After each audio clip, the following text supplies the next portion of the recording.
Bonsoir à toutes et à tous et bienvenue à cette édition Les titres. La conférence des forces vives du Bénin de février 1990 organisée au PLM Alédio à 35 ans cette année. Retour dans cette édition sur l'histoire et des témoignages. Élection générale de 2026, le fichier électoral sera transmis à la Sénat en septembre 2025. La NIP l'a fait savoir. La phase retour de la Ligue Pro de foot saison 2024-2025 a démarré il y a quelques jours. À suivre dans un instant le résumé de la 18e journée.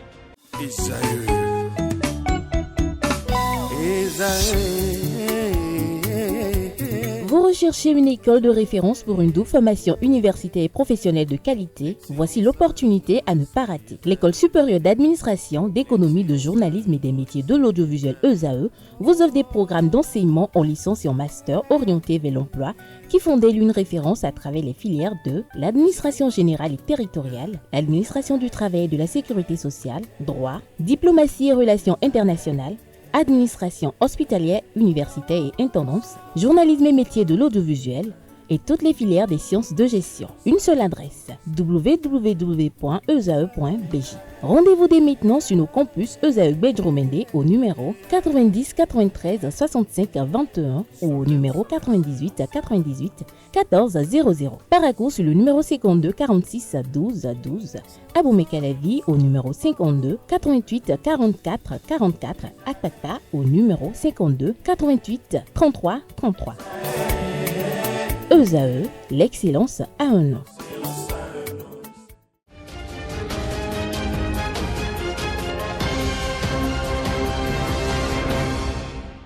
Bienvenue, tenue du 19 au 28 février 1990 à l'hôtel PLM Alédio de Cotonou. La conférence des forces vives de la nation a ouvert la voie à la démocratie au Bénin, voire à l'Afrique.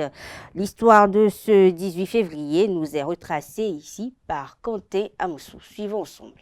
Mathieu Kérékou, arrivé au pouvoir le 26 octobre 1972, par un coup d'État militaire, a fondé en 1975 avec la République populaire du Bénin, un régime révolutionnaire d'inspiration marxiste-léniniste. La stabilité de ce régime contraste avec l'instabilité de la période précédente de 1960 à 1972. On recense alors 3 constitutions régulières et 3 chartes et une valse de 14 chefs d'État portant différents titres dont 2 seulement ont été régulièrement élus. Cependant, la répression politique et la faillite économique provoquent un mécontentement qui tend à se généraliser. Pourtant, en dépit de nombreuses manifestations et de plusieurs tentatives de coup d'État, le général Kérékou est réélu le 2 août 1989, mais à la fin de cette année, en 1989, les 6 et 7 décembre, l'agitation sociale et le désordre conduisent le président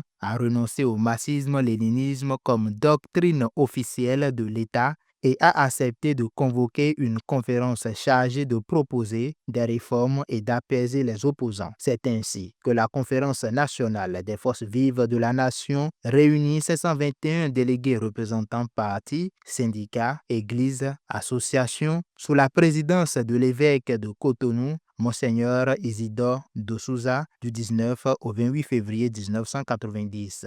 Dans l'armée, un fort courant dont le colonel Kouandété, spécialiste du coup d'État, se fera le porte-parole menaçant, refuse d'envisager un changement de régime. La conférence refuse de s'en tenir à un rôle consultatif, proclame sa souveraineté et décide d'élaborer de nouvelles institutions politiques. Le président Kérékou compte bien rester en place mais refuse le bain de sang que provoquerait la répression du mouvement populaire. Il accepte alors un compromis. Il reste en fonction durant la période de transition, mais la Constitution de 1977 est abrogée. Le 1er mars, la dénomination de l'État devient République du Bénin. Une nouvelle constitution élaborée par une commission indépendante sera proposée au référendum. Un gouvernement de transition dirigé par Nicéphore Soglo est formé et le 9 mars, un Haut Conseil de la République composant 27 membres est installé. Présidé par Monseigneur de Souza, il fait office de parlement de transition. Le 21 mai, il adopte une loi numéro 90-009 très détaillée en 100 articles portant organisation des pouvoirs publics pendant la période de transition. Promulguée le 28 mai, cette loi devrait s'appliquer jusqu'à la date du référendum sur le projet de constitution prévu pour le 13 août, mais la mauvaise organisation de l'administration ne permet pas l'organisation du référendum à la date prévue et une nouvelle loi de transition plus courte mais similaire à la précédente est mise en place. La commission constitutionnelle, présidée par le juriste Maurice Arens-Oglele, adopte un avant-projet de constitution le 9 août. Le référendum a finalement lieu le 2 décembre 1990 et les nouvelles institutions sont mises en place au début de 1991. Battu par Soglo, Kérékou s'incline devant le résultat du scrutin présidentiel le 24 mars 1991, mais il sera élu en 1996 et paisiblement réélu en 2001. Cette décision d'initier ces fameuses concertations nationales au Bénin n'était pas tombée est nihilo. C'est parce que, quelque part, d'une part, le pays était bloqué et rien ne marchait plus et tout le pays était en grève. Des acteurs clés témoignent de cette conférence. On suit encore ensemble. C'est une émotion très forte parce que ce n'était pas évident. Lorsque le président Mathieu Kérékou m'a fait la confiance de me nommer à la tête du comité préparatoire, il ne nous avait donné aucune instruction. Je dis bien aucune instruction. Et il nous a dit, débrouillez-vous, donnez-moi le schéma. Et nous nous sommes réunis, nous avons commencé le travail. Arrivé à un certain niveau, mes collègues ont décidé que j'aille le rencontrer pour lui faire le point. Il m'a répondu, non, je vous fais confiance. Débrouillez-vous et réussissez-moi cette affaire-là et qu'on n'en parle plus. Ah. J'ai tout dit, il a dit non. J'ai insisté, il a dit non. Bon, je suis retourné voir les collègues, des membres du comité national préparatoire de la conférence nationale. Et ils m'ont dit non, de lui dire que s'il ne se prononce pas sur l'étape que nous venons d'atteindre, que nous allons arrêter, cesser le travail. Et je suis retourné voir le président Kérékou pour lui dire, mes collègues ne veulent plus travailler si vous n'appuyez pas à chaque étape, on doit vous soumettre, vous dites que vous êtes d'accord et on échange, vous nous donnez votre position. Sinon, on ne travaille plus, on va laisser. Alors c'est là qu'il m'a regardé, il dit bon d'accord. Bon, et je lui ai fait le point et son opinion était utile parce qu'il nous a rappelé, c'était le point que je lui faisais, c'est les catégories de gens qu'il faut inviter. On s'est attaqué à ça tout de suite. Et c'est lui qui m'a rappelé le passage de quand on était tout ça au pouvoir et un triumvirat militaire, nous les avions un peu oubliés. Et il a donné quelques conseils qui ont été utiles. Et pendant toute la préparation, j'avais senti qu'il me faisait une confiance que personne ne m'avait jamais accordée auparavant. J'avais des doutes, je me demandais si cette confiance qu'il me présentait et qu'il présentait aussi à l'ensemble du comité que je présidais, si cette confiance qu'on me manifestait dans la journée n'allait pas être contredite par les visiteurs du soir, parce que je savais que le soir, il y avait des gens qui allaient le voir à la maison pour lui donner des conseils contraires à ce que nous faisions. Je dois rendre hommage d'abord à tous ceux qui ont contribué à cet événement qui était vraiment un avènement d'une renaissance africaine. C'était la période où le parti unique rayonnait. C'était la période où véritablement la démocratie était un rêve. Et par conséquent, nous avons été les premiers, les initiateurs d'une ce que les Russes appelaient perestroïka. C'est nous, Béninois, qui avons été amenés à renverser une machine qui broyait. L'ANIP, entendez, l'Agence nationale d'identification des personnes, prévoit de publier la liste électorale en septembre 2025. L'annonce a été faite par son directeur général, Aristide Adjinakou Nyaoui, lors d'une conférence de presse tenue vendredi dernier. Ce délai vise, il faut le préciser, à garantir un processus électoral fiable et inclusif en donnant aux citoyens suffisamment de temps pour signaler et corriger d'éventuelles anomalies dans leur inscription. Notons qu'avec cette nouvelle approche technologique, l'ANIP entend moderniser et sécuriser le processus électoral en s'assurant que chaque électeur puisse exercer son droit de vote sans difficulté. Autre information dans cette édition, l'affaire de disparition de Pierre-Hubert Daïvor sera bientôt de retour devant la justice, selon les rapports d'une radio de la place. Elle sera examinée lors de la prochaine session criminelle du tribunal de Cotonou prévue dans les jours à venir. D'après la même source, cette session se tiendra en mars 2025. Il faut noter que parmi les prévenus va figurer notamment Kodjo Alofa, présenté comme le principal suspect dans cette affaire qui remonte à 2010. Disparu en août de cette même année-là, Pierre-Hubert Daïvor, syndicaliste au ministère des Finances, n'a jamais été retrouvé, alimentant de nombreuses spéculations et une attente judiciaire prolongée. On parle de société dans cette édition. On parle du phénomène Sugar Daddy, plus précisément, qui veut généralement dire un homme d'un certain âge qui propose de l'argent, des cadeaux ou d'autres incitations financières à une personne plus jeune en échange d'une relation amicale ou d'une autre nature. Ce phénomène est répandu un peu partout en Afrique et à travers le monde et est diversement apprécié. Des citoyens rencontrés par Nassirine Fatoumbi et Francis Fahmi en parlent. Les hommes âgés n'ont plus de strength, de puissance pour la performance au lit. Donc certaines filles-là préfèrent ça. Secondo-là, elles trouvent de l'argent facilement chez ces hommes-là.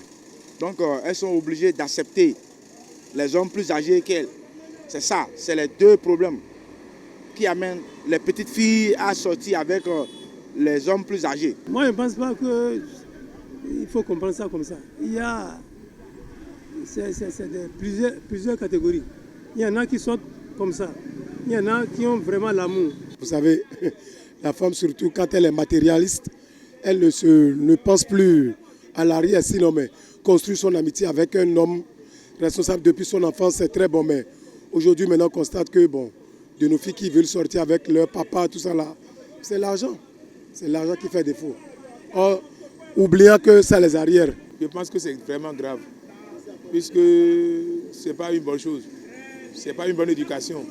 Surtout le monsieur qui vient en train de chercher une femme doit savoir chercher.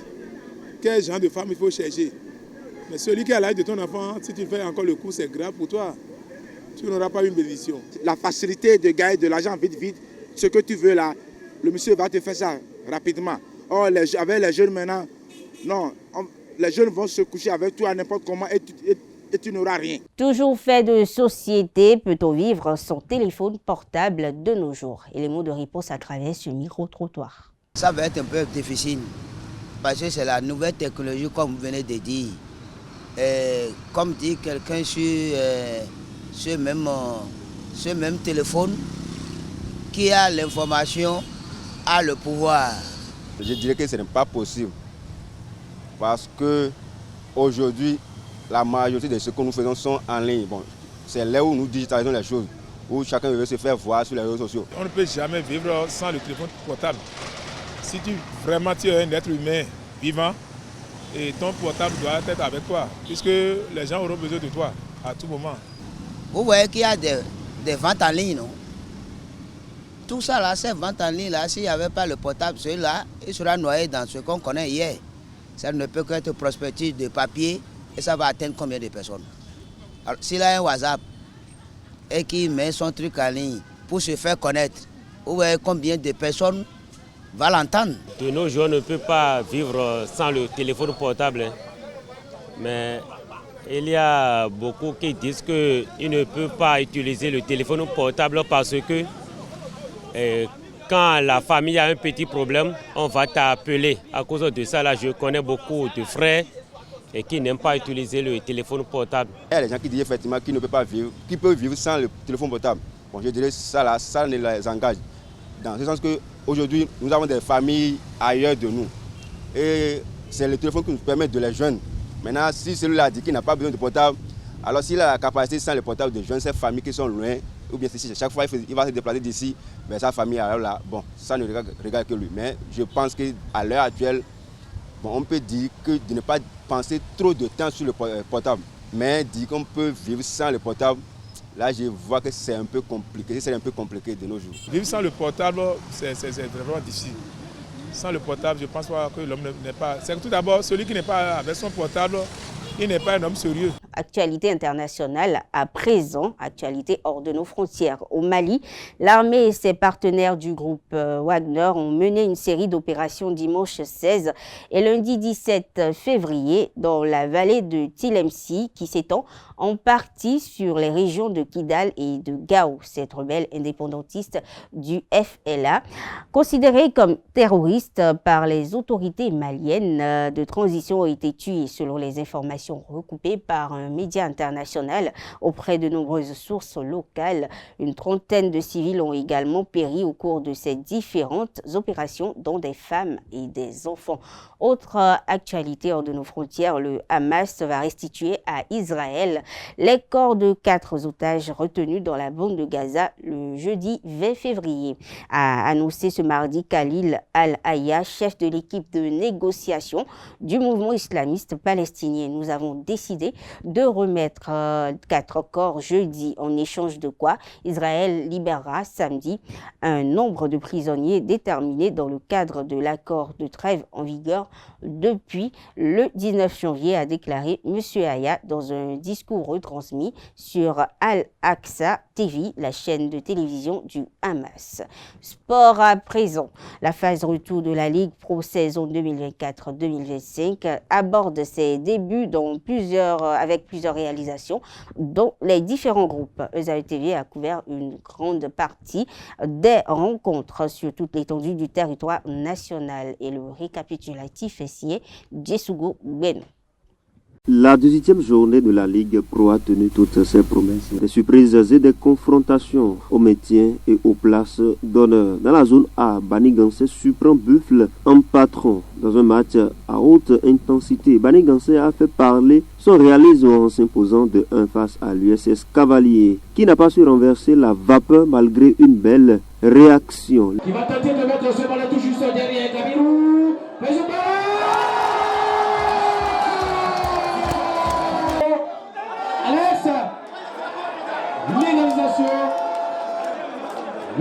Les Buffles, en pleine confiance, ont déroulé leur football et dominé les Panthères 2-0, confirmant ainsi leur statut de prétendant sérieux.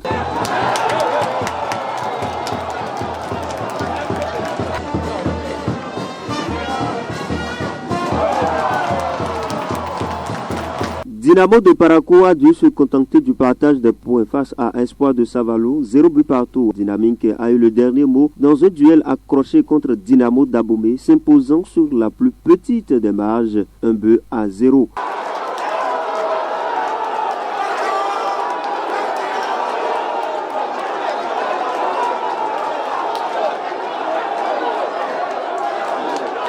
Beke a su frapper au bon moment pour l'emporter 1-0 face aux Abeilles qui restent engluées dans le bas du tableau.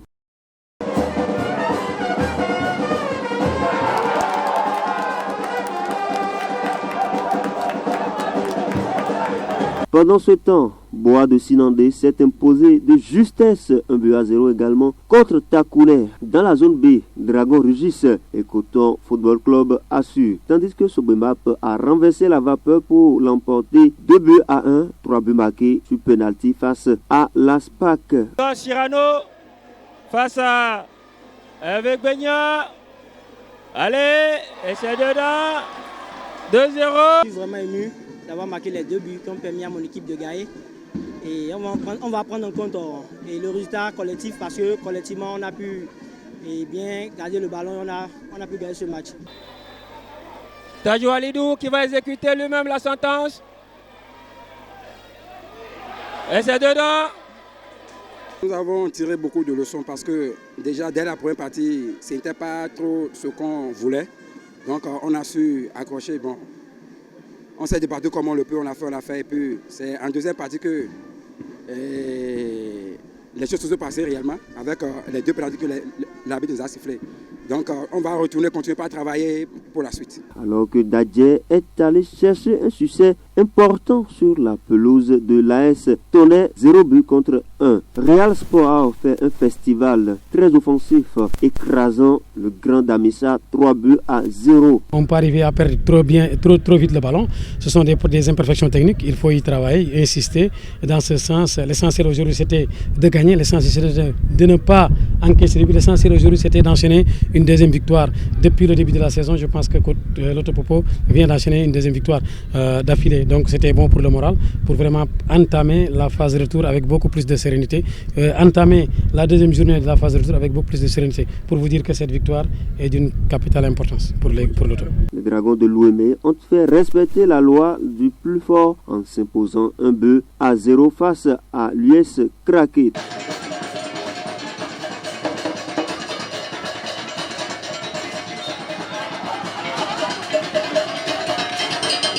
L'Auto FC en déplacement a joué juste et efficace pour prendre les 3 points contre Hodio, 0 but contre 1.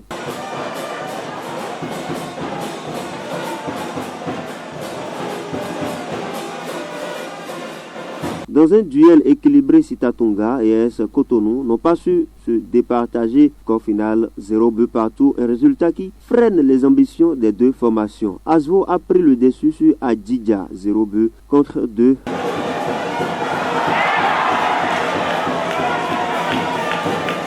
Alors que Coton FC a maîtrisé son sujet face à la jeunesse athlétique de Kétou, 2 buts à 1.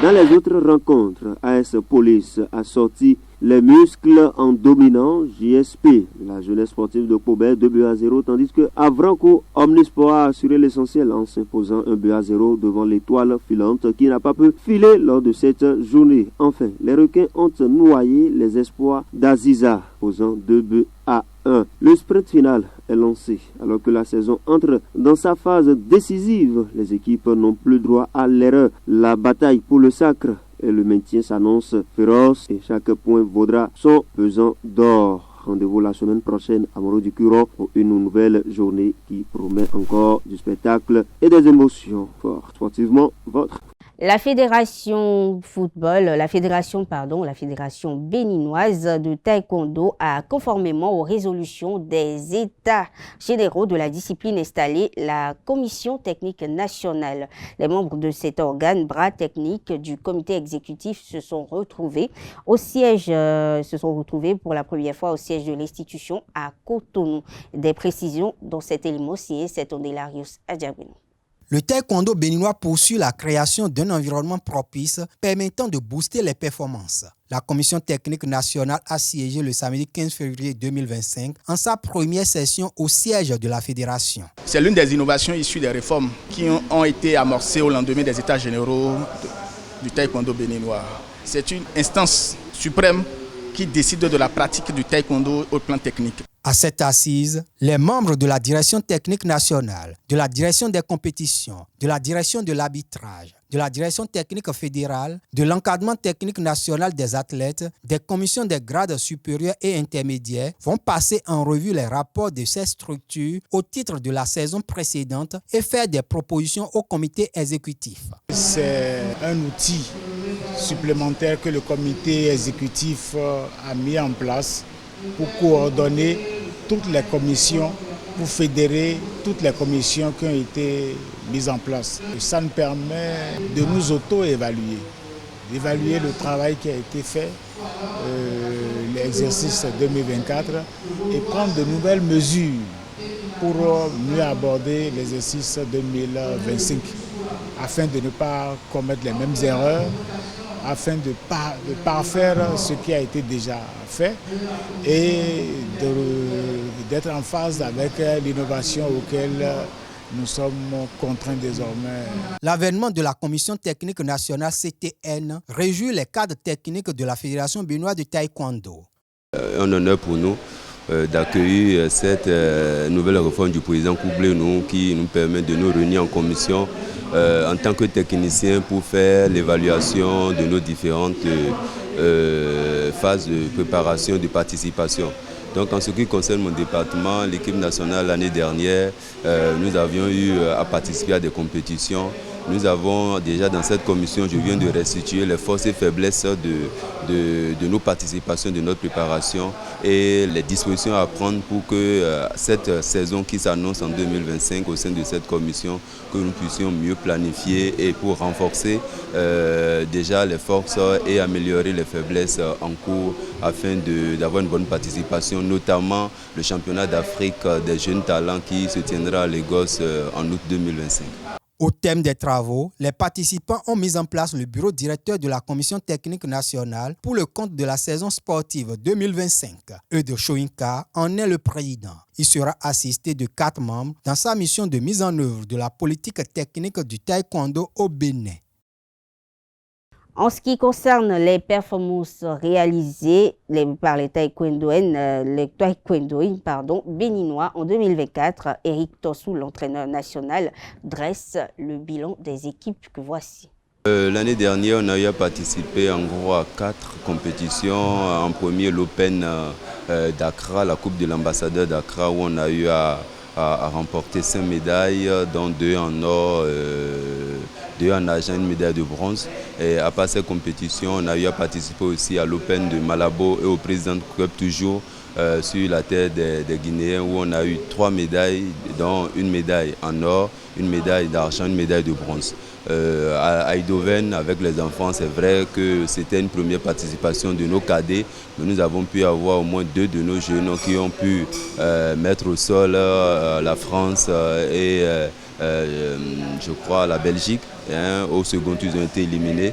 Et c'est toujours pour renforcer ces faiblesses qu'on a eues déjà à ces événements. C'est vrai que les résultats qu'on attendait n'étaient pas trop ce qu'on a reçu, on a eu. Donc à ces assises, ça nous permet de faire un bilan et de prendre des mesures idéales pour performer plus cette saison 2025. Mesdames, Messieurs, sur cette note informative qu'on fait cette édition, merci de l'avoir suivi. Très bonne soirée à toutes et à tous.